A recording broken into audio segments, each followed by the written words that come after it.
vous propose d'utiliser les cartes du coffret « Je prends soin de mes besoins, ça profite à tout le monde » à travers un exercice que j'appelle « Broyer du bon ».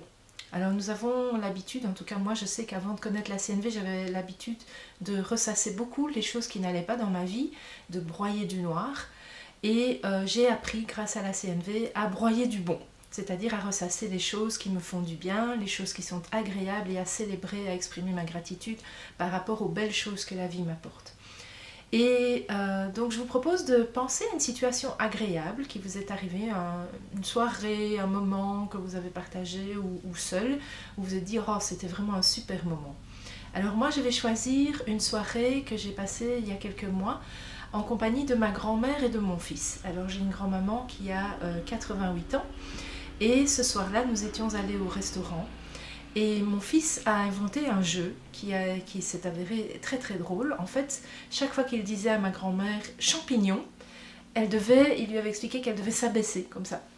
Alors il faut vous imaginer cette dame déjà fort voûtée par l'âge, qui chaque fois que mon fils lui disait champignon, alors que ce soit à table ou quand nous avons quitté le restaurant, elle marche avec un déambulateur, et chaque fois qu'il lui disait champignon, alors elle s'abaissait comme ça. Et c'était vraiment très très drôle de voir la complicité qu'il y avait entre eux. Et j'ai beaucoup ri.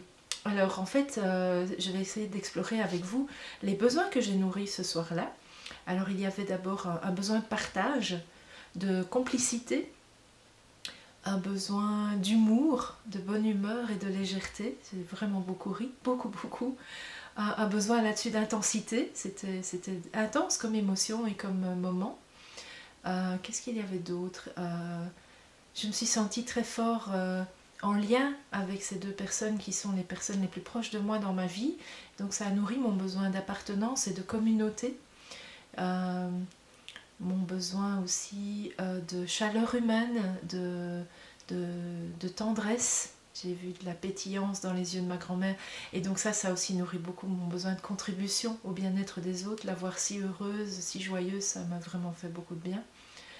Là-dessus, ça a aussi nourri mon besoin de confiance, en fait.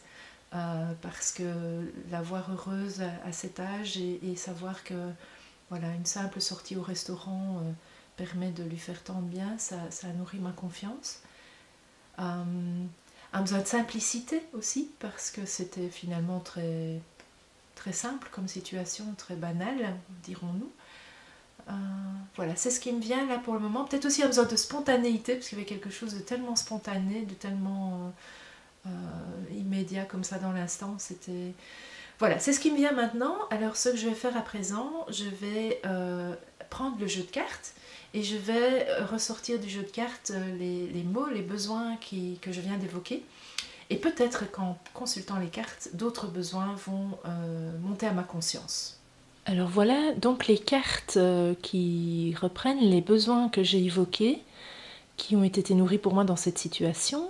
Donc je vais les relire lentement. Donc il y a certaines cartes effectivement, certains besoins qui me sont venus en parcourant les cartes.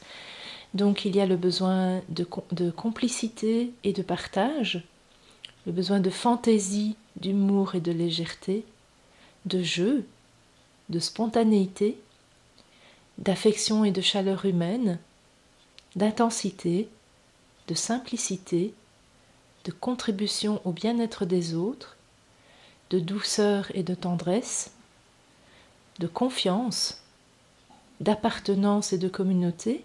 Et alors celui que j'ai trouvé dans les cartes, en les parcourant, c'est aussi la célébration et la gratitude. En fait, c'était un moment de célébration. Et puis c'est un moment où je me suis sentie vraiment pleine de gratitude. En y repensant, même aujourd'hui, je suis vraiment pleine de gratitude envers la vie. Et je mesure la chance que j'ai de pouvoir vivre des moments comme ça, aussi beaux, aussi magiques et aussi réconfortants.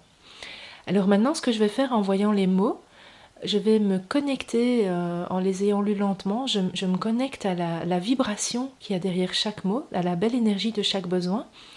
Et je vais choisir celui qui me touche le plus dans ma vie d'aujourd'hui, juste là maintenant en les regardant. Et en fait, je vais choisir la simplicité. Voilà, je vais prendre cette carte de la simplicité. C'est celui qui me touche le plus aujourd'hui. J'ai donc choisi la carte de la simplicité. Alors le besoin de simplicité est assez bien nourri dans ma vie. Par exemple, je ne me maquille pas, je ne me teins pas les cheveux, je porte des vêtements relax, style jeans et sweatshirt, t-shirt. Mais également dans ma vie de manière générale, par exemple si j'invite des personnes à souper à la maison, je ne suis pas du style à mettre les petits plats dans les grands, j'aime que ce soit plutôt bonne franquette, un buffet auberge espagnole ou bien des pâtes, une salade, quelque chose de simple. C'est pareil, j'ai des chambres d'hôtes et j'aime que mes hôtes se sentent chez moi comme chez eux, qu'ils puissent se sentir libres d'aller dans les armoires. La maison pourrait être aménagée de manière très luxueuse, mais elle l'est de manière simple, c'est correct, mais c'est simple. Pareil pour mes stagiaires, quand j'organise des stages, j'aime bien que les stagiaires se sentent vraiment à l'aise à la maison. Donc voilà, différentes manières dont moi je nourris mon besoin de simplicité. Alors, ça veut dire que je ne suis pas vraiment, j'ai pas vraiment besoin de le nourrir davantage. Mais j'aime ça, j'aime vraiment beaucoup la simplicité, c'est quelque chose de précieux pour moi, c'est pour ça que je pense que j'ai choisi la carte. Alors si dans l'exercice, le besoin que vous avez choisi n'est pas suffisamment satisfait et que vous tombez à court d'idées sur des stratégies pour le nourrir, eh bien vous pouvez à nouveau recourir au petit livre qui accompagne les cartes et qui vous propose pour chaque besoin 20 pistes d'action concrètes pour vous inspirer. Voilà, j'ai donc retourné les cartes pour voir les illustrations qui se trouvaient derrière les mots, les besoins sélectionnés. Donc voici, vous avez sous les yeux toutes les illustrations qui correspondaient à ces besoins. Et je vais cette fois choisir non pas le mot qui me touche le plus, mais l'image qui me touche le plus. Et personnellement, l'image qui me touche le plus ici, c'est celle-là. Celle avec ces enfants qui dansent en se tenant la main avec j'imagine, leur institutrice. Et en fait, cette carte évoque pour moi la notion, le besoin d'appartenance, de communauté, de partage, de complicité, de co-création. Et c'est une inspiration que j'ai pour le moment dans ma vie, c'est vraiment de co-créer et d'être inclus dans des groupes, avec d'autres personnes. J'ai beaucoup travaillé seule ces dernières années et j'aspire vraiment à vivre davantage des choses en communauté, en appartenant à des groupements divers. Voilà ce que cet exercice a révélé pour moi. Donc vous pouvez faire la même chose et à nouveau, en fonction du besoin que ça évoque pour vous, la carte, eh bien, vous pouvez aller voir dans le livre ou juste essayer de voir ce qui existe dans votre vie qui nourrit ce besoin qui résonne pour vous. Voilà, je vous souhaite une belle journée et je vous dis à tout bientôt pour la prochaine manière d'utiliser les cartes. À bientôt!